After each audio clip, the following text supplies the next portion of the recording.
তাদের সাথে লড়াই করার ক্ষমতা সবার থাকবে না, এটাও সত্য। কারণ দাজ্জাল যখন আসবে সে তাদেরকে নিয়ে বিশ্বের 40 দিন পুরো ম্যাসাকার করবে, পুরো বিশ্বটাকে 40 দিন সে শাসন করবে, যার প্রথম দিনটা হবে 1 বছরের সমান। কত বছর?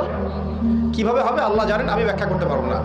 দ্বিতীয় দিন হচ্ছে 1 মাসের সমান, তৃতীয় দিন 1 সপ্তাহের সমান, তারপরের দিনগুলো আমাদের দিনের মতোই। কথা বুঝতে পারছেন? সে কি করবে? সে নিজেকে খোদা দাবি করবে, সে বলবে সেই খোদা আল্লাহ, এবং তার 1 হাতে জান্নাত 1 হাতে জাহান্নাম থাকবে। এই যে এই 1 হাতে জান্নাত মানে কি সত্যিকারের জান্নাত? ওই যে 2 এ 2 4 যারা মিলায় বলবে হ্যাঁ সত্যিকারের জান্নাত। দাজ্জালে একটা বাহন থাকবে, গাধা বলা হয়েছে, যার বিশাল ডানা থাকবে, যে ডানার নিচে বহু মানুষ আশ্রয় নিতে পারবে, এবং সেই ডানাতে সে আকাশে চড়ে বেড়াবে। আকাশে উড়ে এমন কোনো গাধা আছে নাকি? আছে? যারা 2 এ 2 4 মিলায়, যে 2 যোগ 2 লেফট হ্যান্ড সাইড সমান রাইট হ্যান্ড সাইড, এরা মনে করবে যে উড়ন্ত গাধাও মনে হয় আসতে পারে।